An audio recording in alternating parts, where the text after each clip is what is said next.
There will come a day when you stand alone, stripped of illusions, facing nothing but your own reflection.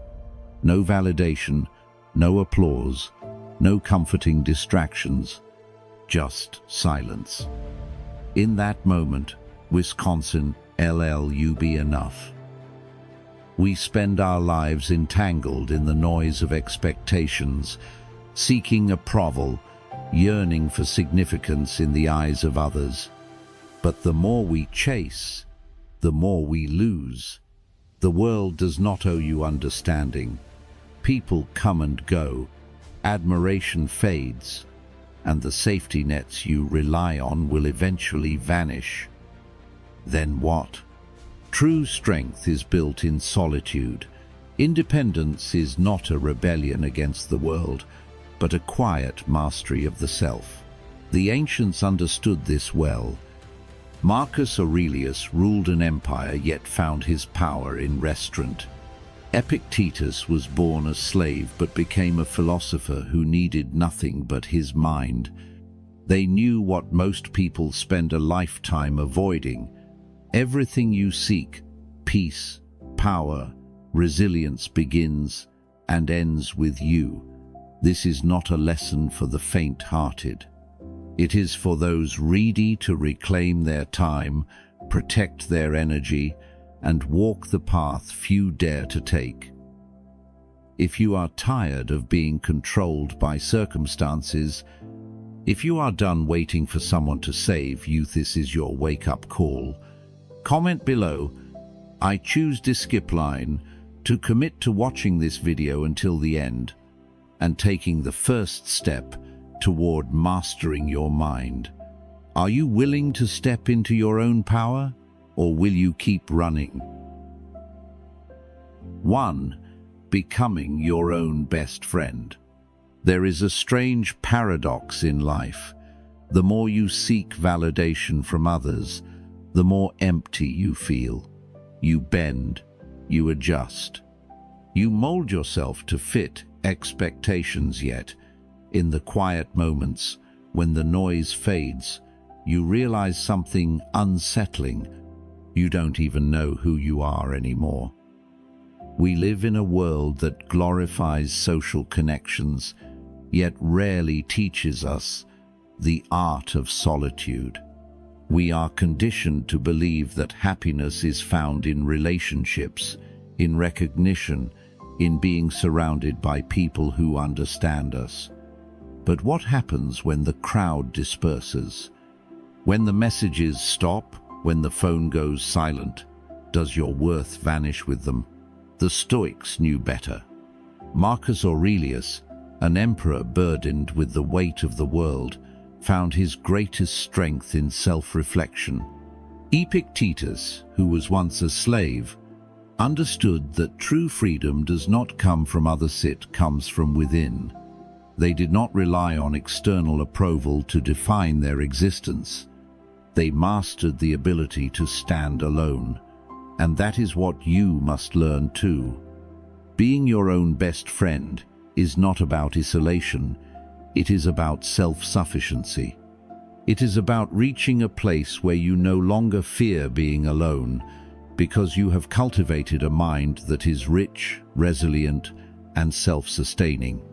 It is about looking in the mirror and not seeking someone else's validation, but instead asking yourself, am I proud of who I am becoming? Start small. Learn to sit in silence without reaching for a distraction. Go for a walk without checking your phone.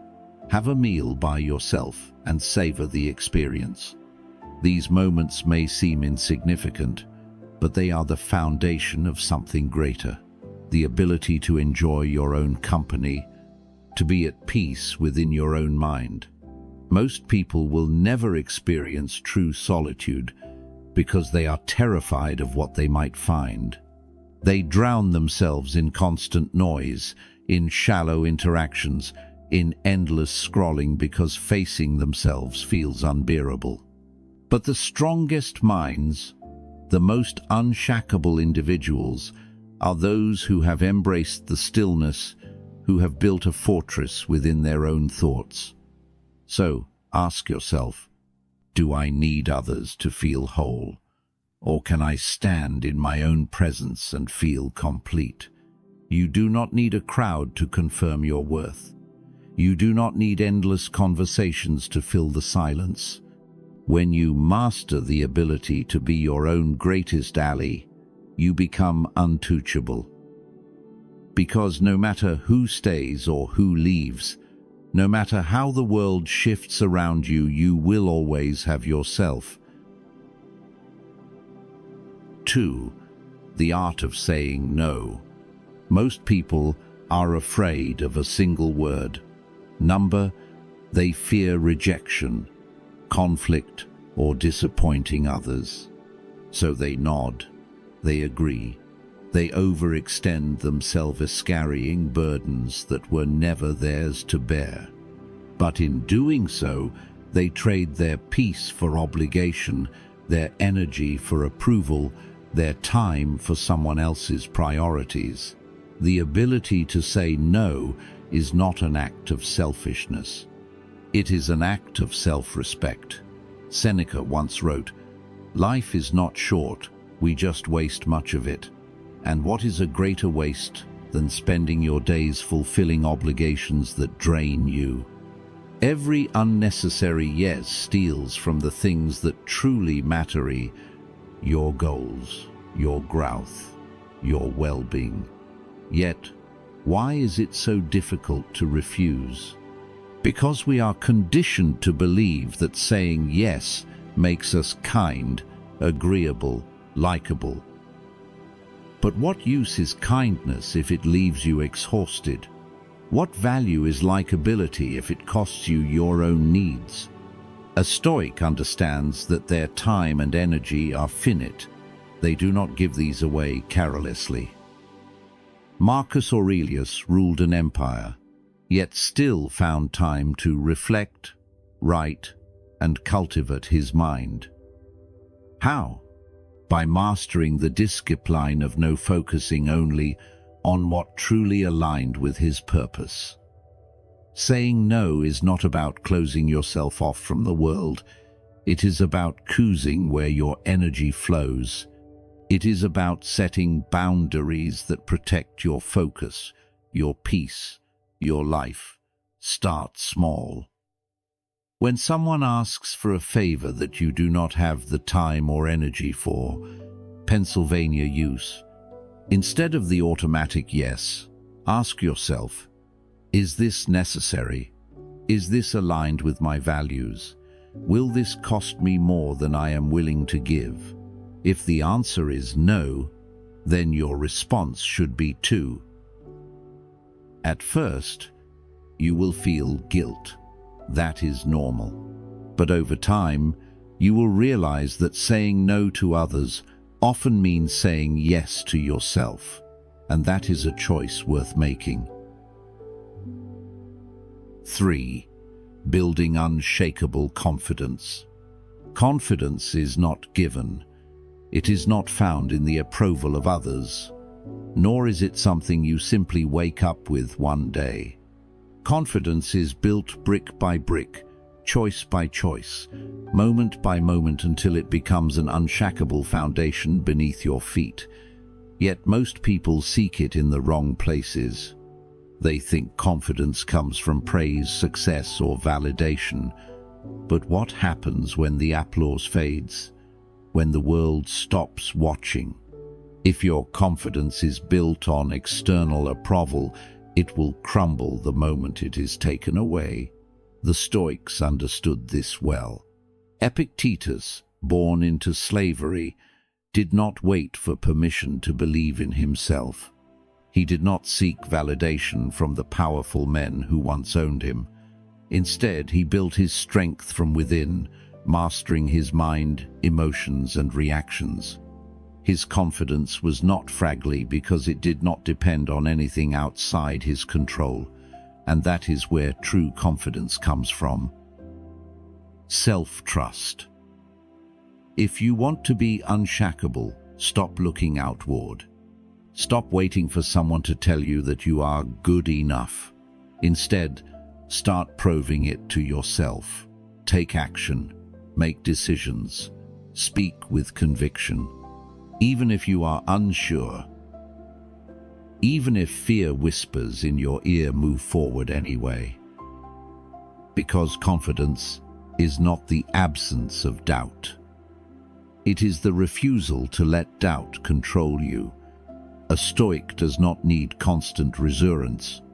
They do not beg for recognition. They know that self-belief is not a feeling, it is a practice. So, practice it. Stand tall, even when you feel small. Speak your truth, even when your voice shakes. Do the hard thing, even when failure seems likely. Because each time you do, you send yourself a message. I trust myself. I am capable. I am enough. And when you trust yourself, the opinions of others lose their power, because you no longer need them. 4. The power of solitude. Most people fear solitude. They equate it with loneliness, emptiness, with a void that must be filled. They run from it, drowning themselves in noise, distractions, and endless interactions, afraid of what they might hear in the silence. But what if solitude was not a punishment, but a gift? A Stoic does not fear being alone. They understand that solitude is not the absence of company, but the presence of the self. It is in solitude that the mind sharpens, that clarity emerges, that the soul finds its true strength. Marcus Aurelius ruled over an empire, yet his greatest battles were not fought on the battlefield, they were fought within. Despite the showers of Rome, he sought solitude in his thoughts, in his writings, in the quiet moments where he could retreat from the demands of the world. He knew that only in stillness could he hear the truth. But most people are terrified of being alone because they do not know themselves. They are strangers to their own minds, seeking validation, Colorado companionship, and constant stimulation to avoid the weight of introspection. They believe happiness is found in others, in relationships, in being seen. Yet the more they cling to external sources of fulfillment, the more powerless they become. Solitude is not isolation. It is a furnace in which strength is forged. It is the space where you separate what is truly yours from what the world has imposed upon you. It is where you learn to stand unshaken, to think deeply, to cultivate an inner world so rich that no external chaos can disturb it. Learn to be alone. Sit in silence without reaching for a distraction. Walk without the need for conversation. Work, think, reflect all without seeking validation. It will be uncomfortable at first. You will feel the pull to escape, to check your phone, to seek the comfort of another presence. But if you resist, if you embrace the discomfort, something powerful will happen. You will begin to know yourself. And once you do, you will realize that solitude is not something to be feared, it is something to be mastered. Because the moment you stop needing the world to entertain you, distract you, or complete you, that is the moment you become truly free. 5. Becoming the hero of your own story. No one is coming to save you. No mentor will hand you the perfect wisdom. No savior will appear at the perfect moment. No one will fight your battles for you. The weight of your life rests on your own shoulders, and the sooner you accept that, the stronger you become. Many people wait. They wait for luck, opportunities, for someone to notice their struggle and extend a helping hand. but waiting is a slow poison. It drains your power, steals your time, and convinces you that your fate is not in your control. The Stoics knew better. They knew that to live a meaningful life, one must take full responsibility not just for actions, but for thoughts, emotions, and choices. Epictetus, who was once a slave, did not lament his fate. He did not wait for freedom to be granted. Instead, he mastered the only thing that could never be taken from him, his mind. Through discipline, self-control, and relentless resilience, he transformed himself from a man in chains to a philosopher whose wisdom still shapes minds today. So ask yourself, are you waiting? Waiting for the right time, the right circumstances, the right approval? Or are you taking ownership, forging your own path, maneuvering forward even when the road is uncertain? Being the hero of your own life does not mean you never fall. It does not mean you never struggle. It means that when you do, you rise not because someone lifts you up, but because you refuse to stay down. Start where you are. Build discipline. Take action, even if it's small. Train your mind to endure discomfort, to embrace solitude, to seek strength from within rather than from external validation. No hero is ever made in comfort. They are forged in fire, tested in battle, and hardened by adversity. And so are you. This is your story. Do not wait for someone else to write it. Pick up the pen. Take control. Be the hero you have been waiting for. 6. Breaking free from toxic relationships and limiting beliefs. Some chains are invisible. They do not rattle, they do not weigh on your wrists, but they hold you just as tightly. A toxic relationship, a belief that you are not enough, a mindset shaped by fear rather than possibility. These are the prisons that most people never escape, not because they cannot, but because they do not realize they are trapped. A Stoic does not allow themselves to be bound by anything outside their control, especially not by people or thoughts that drain their strength. Marcus Aurelius ruled an empire, yet he did not seek approval from those around him. Epictetus was born into slavery, yet he refused to be mentally enslaved by his circumstances. They understood a truth that most ignore. You do not owe your energy to those who diminish you. You do not owe your potential to beliefs that limit you. Toxic relationships do not always appear as enemies. Sometimes they come disguised as friends, lovers, even family. They manipulate through guilt, suffocate through control, and weaken through constant negativity.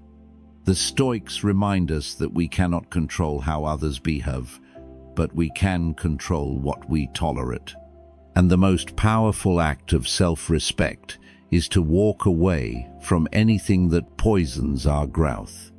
But what about the chains within? The silent beliefs that whisper, "You're not capable, you're not worthy, you'll never change." These are the most dangerous prisons of all, because they do not require bars to confine you, just your own acceptance of them. Seneca wrote, "We suffer more in imagination than in reality." How much of your fear, doubt, your hesitation is real, and how much is simply a story you have told yourself for too long?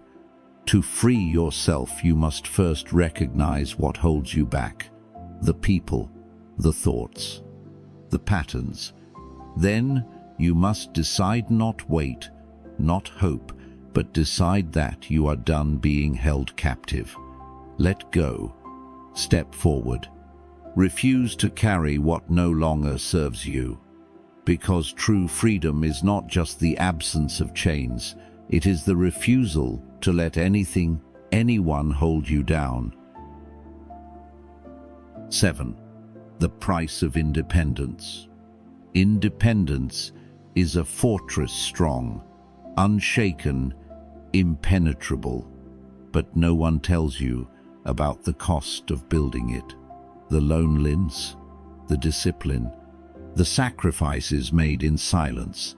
Most people say they want freedom, yet few are willing to pay for it. Because true independence demands something uncomfortable, the ability to stand alone, to carry your own weight, to ask nothing from the world but what you are willing to create for yourself. The Stoics understood this. Marcus Aurelius, despite being the most powerful man in Rome, found his strength not in wealth or armies, but in self-reliance.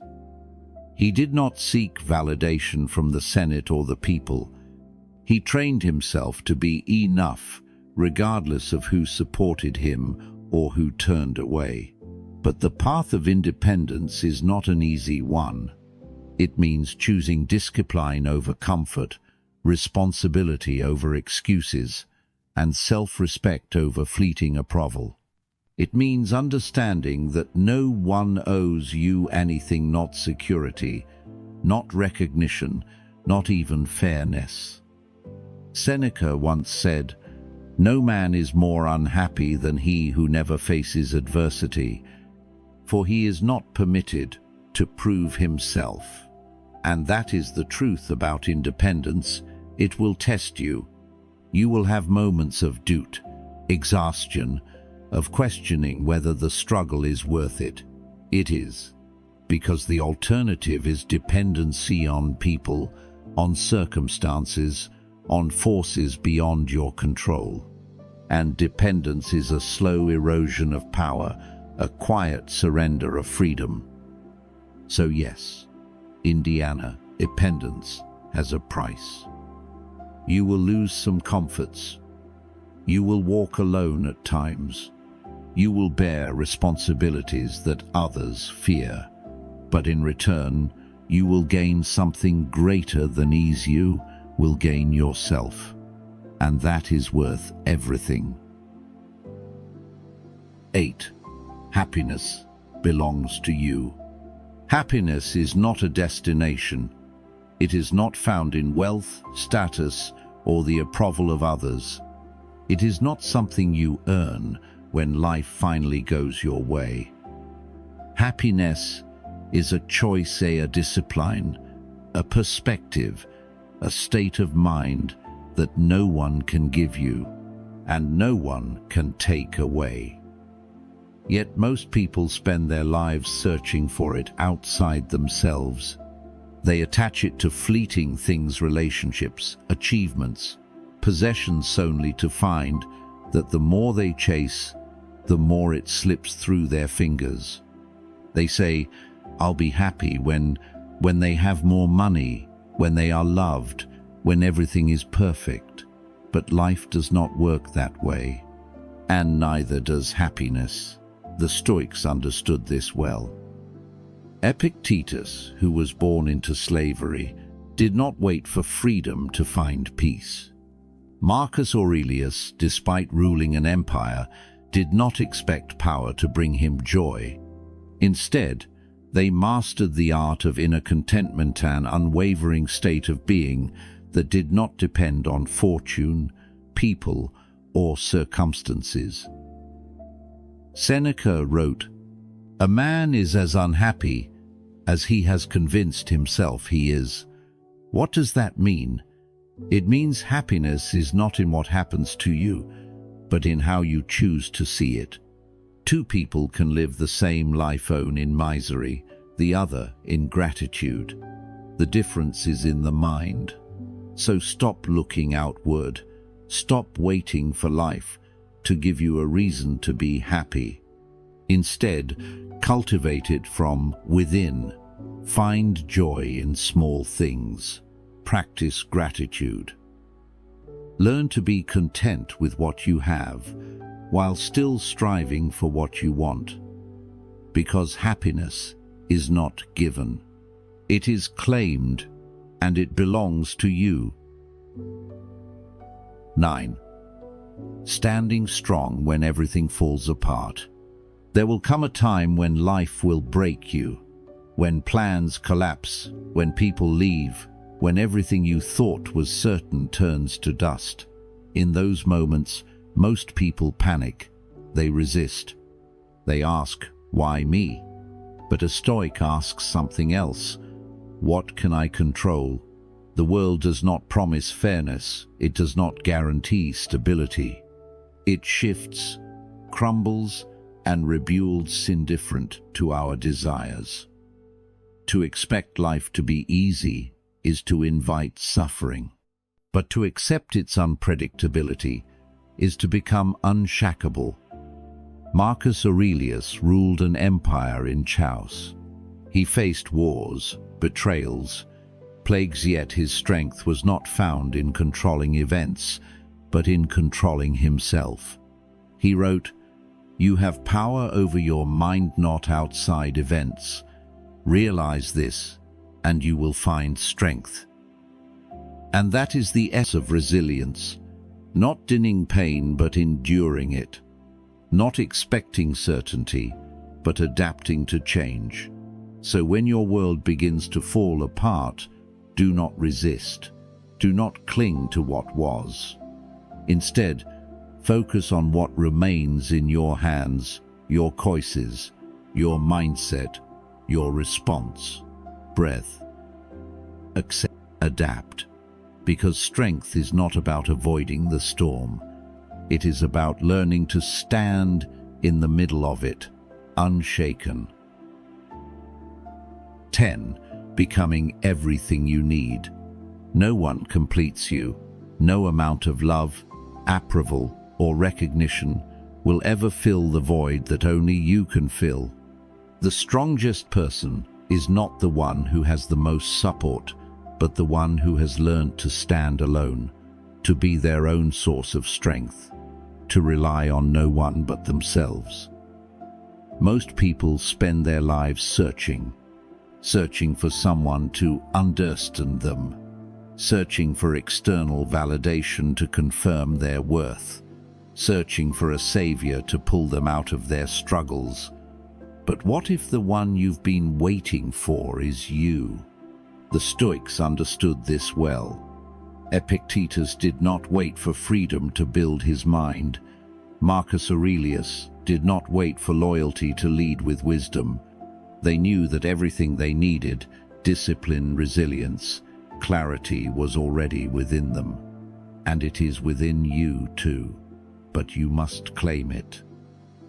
If you are waiting for someone to save you, stop.